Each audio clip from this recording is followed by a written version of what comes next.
है। देखो चैप्टर तुम्हारा चल रहा था पी ब्लॉक, और पी ब्लॉक में मैंने वर्ग 15 वाला तुम्हें कुछ कराया था, उसके भौतिक गुण रासायनिक गुण वगैरह में तुम्हें उसके करा दिए थे। आज जो चलने वाला है वो नाइट्रोजन का व्यवहार, यानी कि नाइट्रोजन जो है वो अपने वर्ग के तत्वों से असामान्य गुण या व्यवहार क्यों दर्शाता है। तो बस वही है, आज वही कराने वाला हूँ मैं, ठीक है।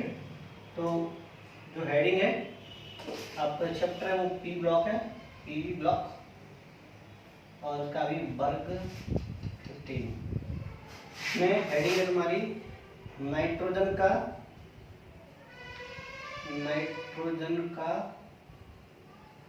असामान्य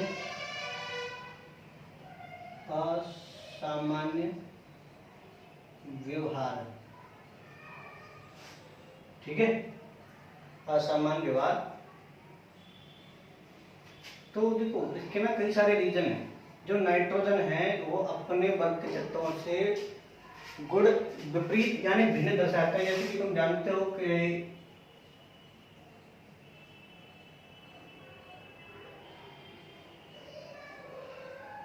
तुम लोगों को ये पता ही है कि पी ब्लॉक में इतने सारे जो एलिमेंट हैं वर्ग 15 के अंदर आते हैं। जो वर्ग 15 है इसके अंदर आते हैं नाइट्रोजन, फास्फोरस, आर्सेनिक, एंटीमनी और बिस्मुथ। तो जो नाइट्रोजन है वो अपने इन तत्वों से भिन्न गुण दर्शाता है। तो क्यों दर्शा रहा है, इसका रीजन ये है, देखो समझो। नंबर फर्स्ट पॉइंट तो इसका ये है कि नाइट्रोजन का जो आकार है वो सभी तत्वों से छोटा होता है, यानी अपने वर्ग के सभी तत्वों से उसका छोटा होता है। सबसे पहला पॉइंट ये है, नाइट्रोजन का आकार अपने वर्ग के सभी तत्वों से छोटा होता है, ठीक है बेटे। तो और इसका नंबर 2 पॉइंट ये है, पहला तो ये कि सबसे छोटा होता है अपने आप में। दूसरा इसका ये है कि इसकी विद्युत ऋणात्मकता जो होती है वो सबसे अधिक होती है, यानी कि नाइट्रोजन की विद्युत ऋणात्मकता सबसे अधिक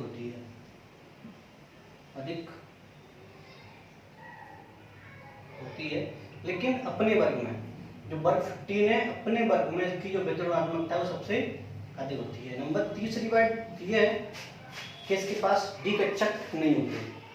क्या नहीं होता इसके पास डी कक्षक नहीं होते, यानी कि नाइट्रोजन के पास डी कक्षक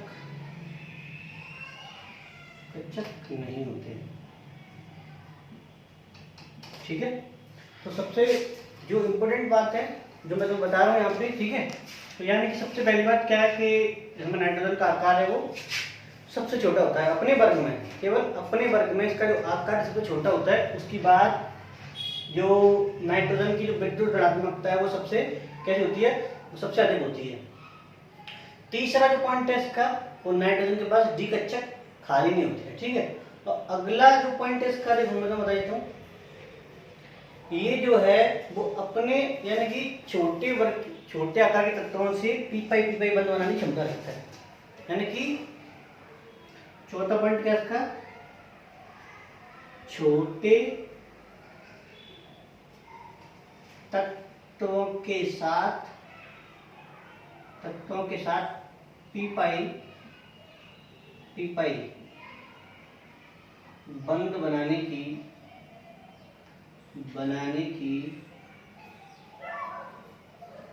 क्षमता रखता है, ठीक है।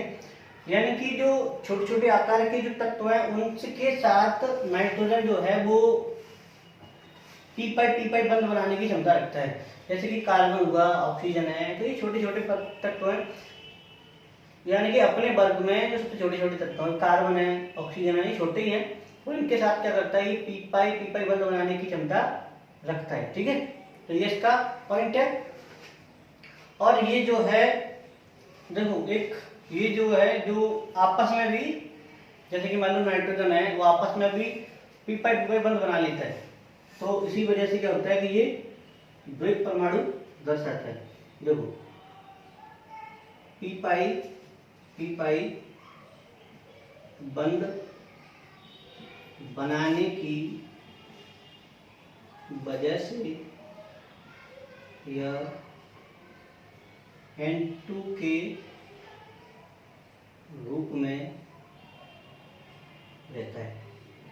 यानी कि कभी भी तुम्हें जो नाइट्रोजन है वो सिंगल नहीं मिलेगा, हमेशा तुम्हें N2 के फॉर्म में मिलेगा, क्योंकि इसमें पी पाई बंद बनाने की क्षमता होती है। क्योंकि नाइट्रोजन तो वो छोटा है और दूसरा नाइट्रोजन भी वही जाहिर सी बात है, दोनों नाइट्रोजन तो वही छोटे ही होगा। तो क्या करना है कि दोनों आपस में करते हैं, अपक्रिया कर लेते हैं, अपक्रिया करते हैं ना, पी पाई बंद बना लेते हैं आपस में। तो यानी कि तो जब पी पाई बंद बनाते हैं ना, तो ये सिग्मा पाई बंद बनाने की क्षमता इनमें होती है, तो ये बना सकते हैं, कोई दिक्कत वाली बात नहीं है।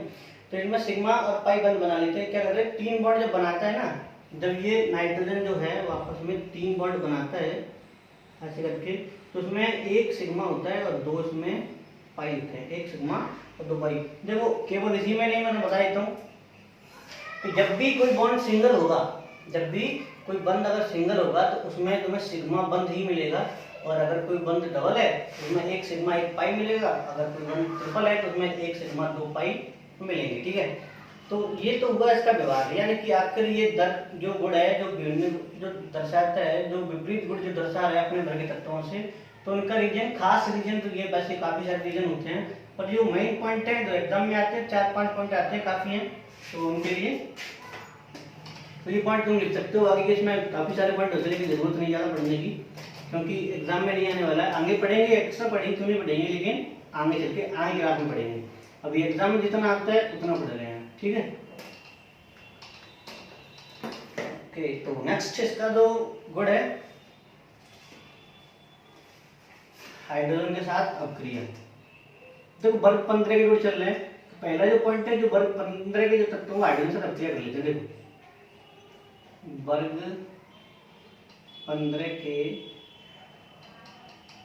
तत्वों के गुण, फर्स्ट हेडिंग में क्या है,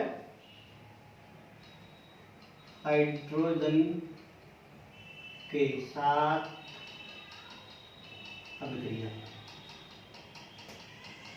तो देख जो वर्ग 15 के जो तत्व है ना, वो हमेशा हाइड्रोजन के साथ अभिक्रिया कर लेते हैं, मतलब करने के बाद क्या करते हैं, वो EH प्रकार के, सॉरी EH3 प्रकार के हैलाइड बनाते हैं, सॉरी हाइड्राइड, यानी कि EH प्रकार EH3 प्रकार की क्या बनाते हैं, हैलाइड। उसमें तुम पहले थोड़ा लिख लो, क्या करना है, वर्ग 15 के तत्व, वर्ग 15 के तत्व हाइड्रोजन के साथ अभिक्रिया करके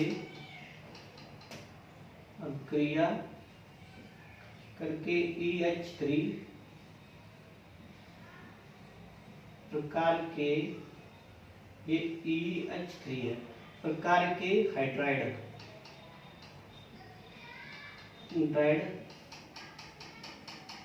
बनाते हैं। ठीक है, तो ये EH3 प्रकार के हाइड्राइड बनाते हैं, जैसे कि NH3 है, PH3 है, तुम लोग जानते हो, NH3 देखा है तुमने, PH3 देखा होगा तुमने, PH3,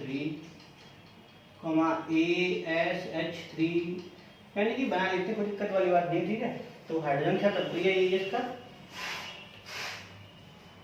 आई थिंक समझ में आ गया होगा। ठीक है, तो आगे नेक्स्ट इसका गुण है, एक बात और याद रखना, थोड़ी सी इसमें थोड़ी सी बात समझने लगी ये है कि जो हाइड्राइड है ना, दो हाइड्राइड है, NH3 स्थायी होता है। स्थायित्व यानी कि देखा जाए तो इनका, तो यानी कि अगर इनके स्थायित्व की बात करें, यानी कि स्टेबिलिटी की, कितना मतलब स्ट्रॉन्ग होते हैं, तो सिंपल बात है, ऊपर से नीचे तक चलोगे ना, तो इनके हाइड्राइड तुम बनाओगे तो ऊपर से नीचे के चलने पर इनका जो स्थायित्व वो बढ़ता जाता है। स्टेबिलिटी जो है हाइड्राइड बनाने की, उनकी स्टेबिलिटी हमेशा घटती जाती है। तो सबसे ज़्यादा स्ट्रॉन्ग जो होता है वो इसका NH3 होता है। इसकी जब नीचे चलोगे तो उसके हाइड्राइड हमेशा जो इसका है तो वो घटता जाएगा, ठीक है। तो अगला इसका जो गुण है वो देख लो इसमें, अगला इसका जो गुण है भाई साहब वो है तुम्हारा ऑक्सीजन के ऊपर अभिक्रिया, ठीक है।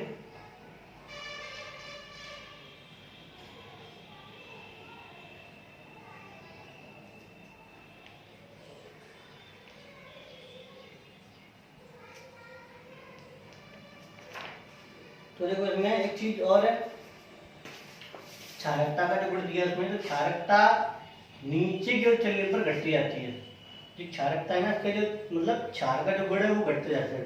जैसे कि मान लो अगर NH3 की बात करें तो इसका सबसे ज़्यादा है और PH3 इसका थोड़ा कम है, इससे भी इसका कम किनका है ASH3 का, और उसके बाद है कम किसका है SBH3, और उसके बाद भी कम है किनका BiH3। यानी कि BH3 का जो क्षारकता का जो गुण है वो सबसे कम होता है। तो यानी कि क्षारकता का गुण यहाँ लिख देता हूँ, क्षारकता,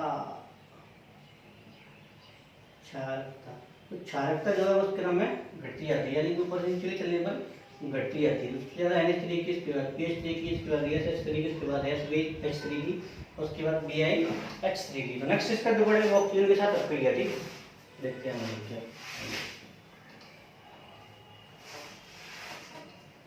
ऑक्सीजन के साथ अभिक्रिया। नंबर 2 जो पॉइंट है ना, अभी मैं तो बता रहा था, तो नंबर 2 पॉइंट का ऑक्सीजन के साथ अभिक्रिया, ठीक है।